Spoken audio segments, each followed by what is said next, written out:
debat yang akan diperdebatkan hari ini adalah penggunaan uang digital sebagai alat transaksi.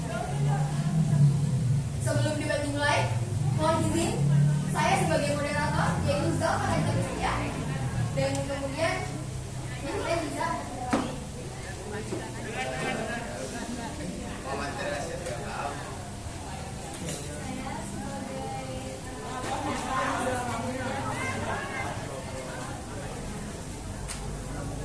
selanjutnya memperkenalkan diri dari tim oposisi dan tim amplifier. Dimulai dari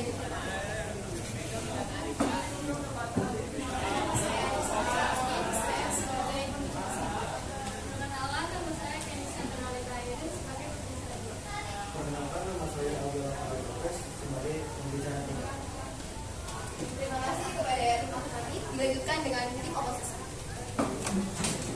Nama saya Khusus Sembilan dari pembicara satu. Perkenalkan, nama saya Tanya Nurhayati sebagai pembicara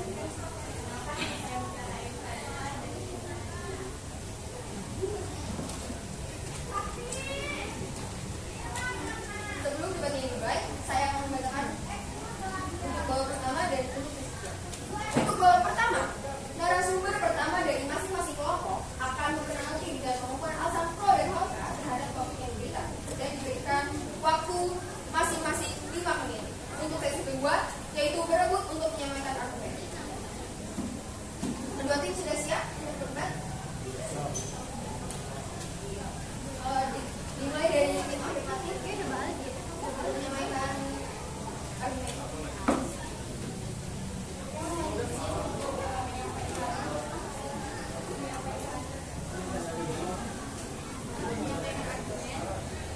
digital yang semakin berkembang, uang digital semakin populer sebagai alat pembayaran di Indonesia. Uang digital mengacu pada bentuk uang yang disimpan dalam format digital dan dapat digunakan untuk membeli barang dan jasa secara online. Pada artikel ini akan dibahas mengenai apa itu uang digital sebagai alat pembayaran di Indonesia. Di Indonesia, uang digital semakin populer dalam beberapa tahun terakhir, terutama sejak pandemi COVID-19 dimulai. Banyak orang memilih menggunakan uang digital sebagai alat pembayaran karena lebih mudah dan praktis. Selain itu, uang digital juga lebih aman karena tidak perlu membawa uang fisik yang dapat mudah dicuri atau hilang.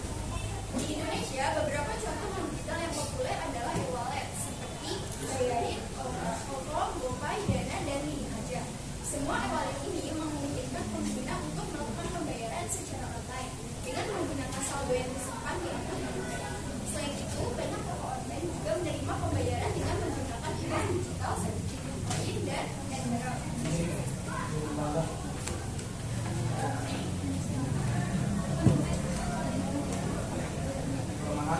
Kelemahan uang digital ada beberapa, yaitu yang pertama potensi peningkatan pengawasan dan nilai inflasi. Yang kedua, masyarakat mempunyai dapat menggunakan bakas untuk mencuri informasi pribadi atau Izin uang. interupsi, tapi kan sudah ada beberapa website yang menyatakan beberapa pemeriksaan dokter. Jadi maksudnya walaupun ada efek negatif itu, tapi kita juga diarahkan buat cara mencegah hal itu buat bisa nggak terjadi.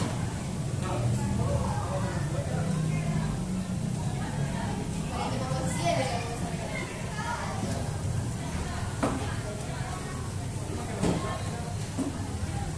Saat ini penggunaan elektronik semakin dikenal sebagai salah satu pilihan pembayaran.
Meskipun masyarakat tanpa uang tunai mungkin dominasi untuk masa depan yang sedang kita tuju.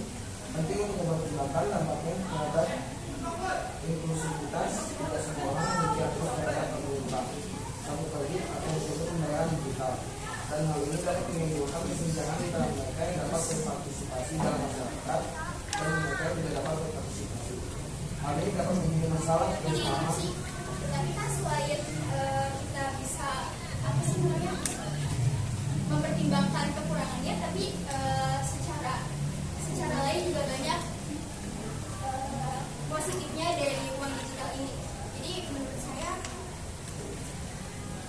masih banyak hal positif yang bisa diambil dari uang digital ini selain mempertimbangkan hal-hal negatif yang disebutkan.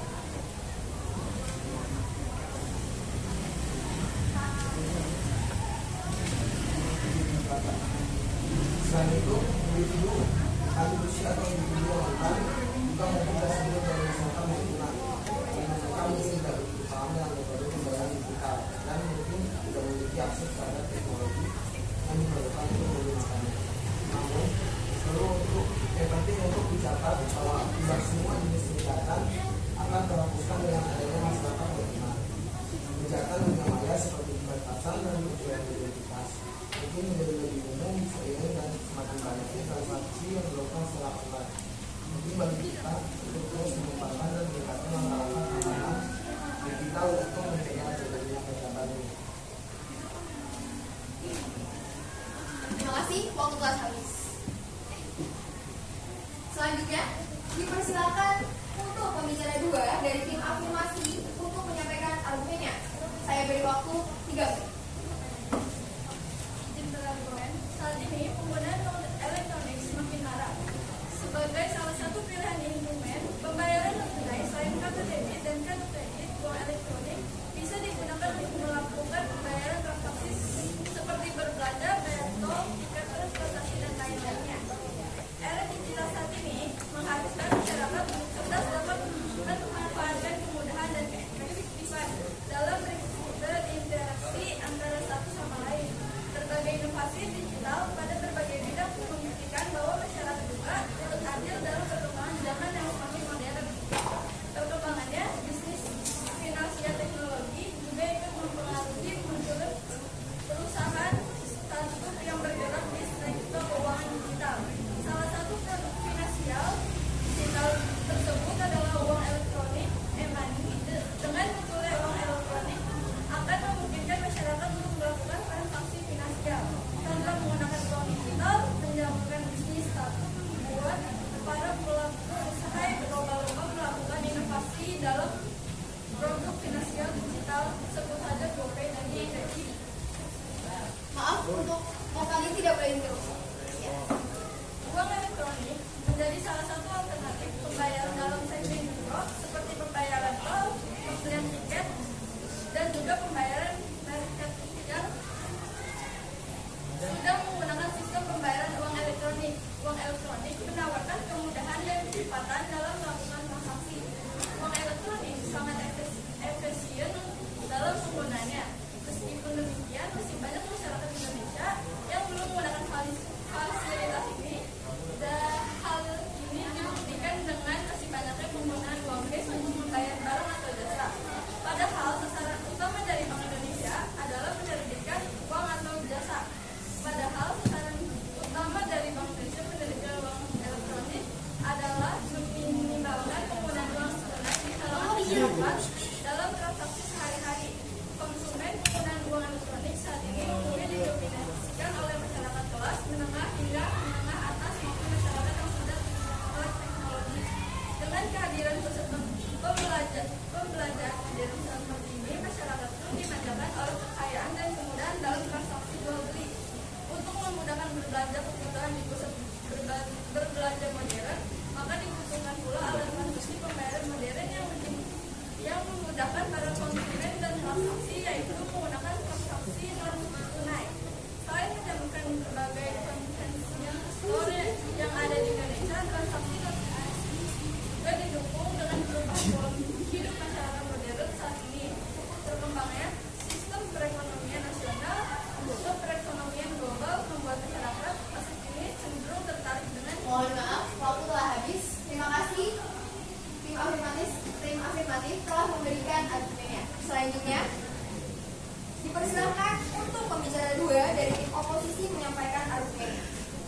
waktu 3 menit. Mulai dari sekarang. Salah satu aspek terpenting dari masyarakat tanpa uji ini adalah potensi dalam usaha kecil atau gig ekonomi. Usaha kecil dan pekerja pertunjukan seringkali mengandalkan transaksi tunai karena mereka mungkin tidak memiliki akses terhadap teknologi atau infrastruktur yang diperlukan untuk menerima pembayaran dengan kartu atau online.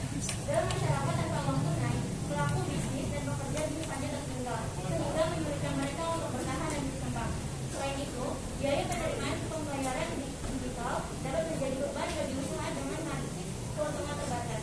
Biaya pemrosesan kartu biaya, kartu kredit, biaya perawatan dan pengeluaran lainnya dapat bertambah dengan cepat, sehingga menyulitkan usaha kecil untuk memperoleh keuntungan. Ketika kita berbicara tentang masyarakat non tunai yang kita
satu.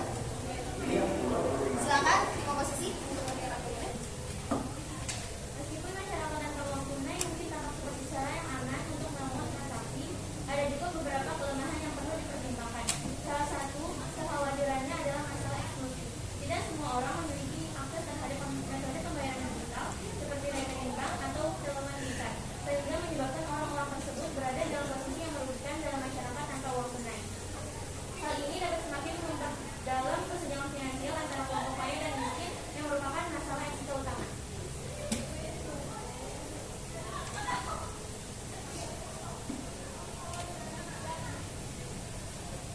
Saya hitung lagi. 3, 2, 1.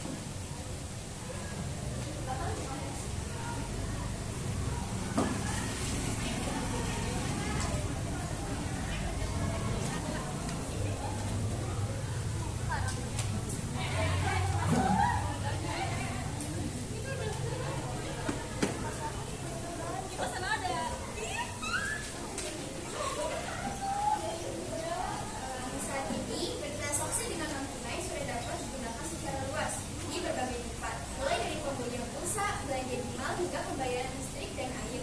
Bank Indonesia sendiri mulai mengkampanyekan tentang penggunaan uang elektronik dalam beberapa tahun terakhir. Dan salah satu tujuan yang ingin diraih adalah kebebasan keuangan. Artinya, agar semakin banyak masyarakat yang dapat mengakses layanan keuangan dari perbankan. Selain itu, agar layanan perbankan juga dapat memperluas jaringannya tanpa harus membangun outlet fisik seperti kantor cabang, bank batu, dan layanan mikro dan sebagainya. Apapun jenisnya, bank elektronik dan instrumen pembayaran non tunai lainnya memiliki banyak keunggulan seperti praktis dan nyaman. Yang kedua, efisien waktu. Yang ketiga, tidak pusing dengan uang kembalian. Yang keempat, manfaat promosi produk. Dan yang kelima, memudahkan pencatatan transaksi.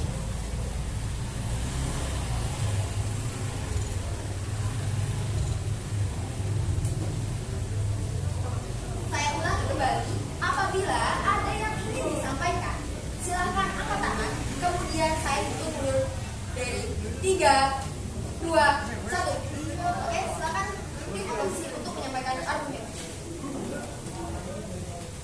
Tetapi isu hukum dan regulasi juga ditekankan dengan kekhawatiran tentang ketidakpastian hukum dan kurangnya regulasi yang jelas dalam beberapa yurisdiksi. Hal ini dapat memunculkan masalah hukum dan perbedaan perlakuan di antara pengguna uang digital serta meningkatkan risiko penyalahgunaan sistem. Terakhir, manfaat uang digital tidak sebanding dengan tantangan dan risikonya, dan bahwa transaksi tunai masih memiliki kegunaan tertentu, terutama dalam tantangan dan risikonya, dan bahwa transaksi tetapi penggunaan uang elektronik lebih nyaman dibandingkan penggunaan uang tunai dalam transaksi digital, karena nasabah tidak perlu mempunyai sejumlah uang kertas untuk transaksi.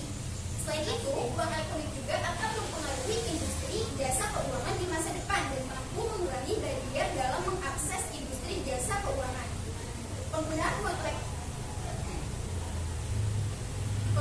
elektronik sebagai alternatif alat pembayaran non-cash menyebabkan adanya potensi yang cukup besar untuk mengurangi tingkat pertumbuhan.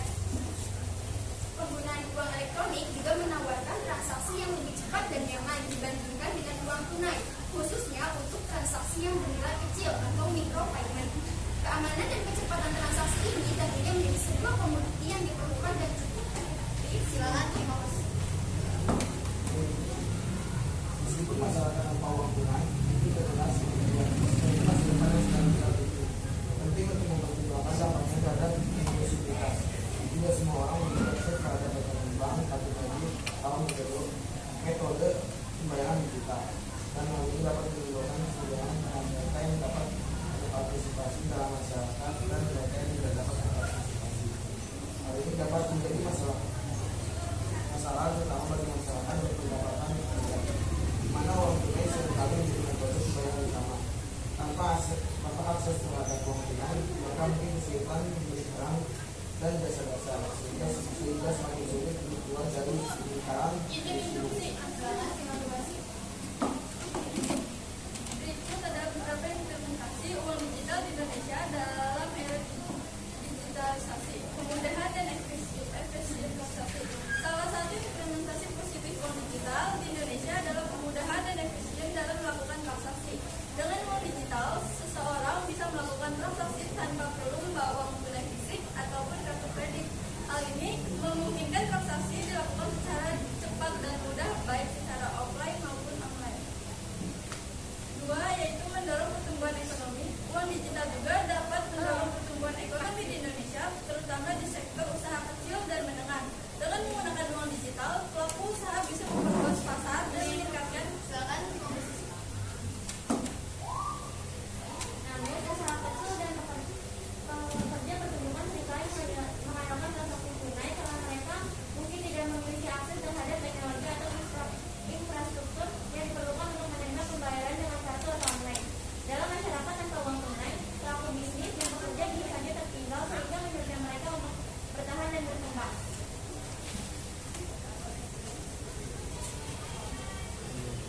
Hakim telah menyampaikan semua argumennya pada debat hari ini. Debat hari ini saya tutup.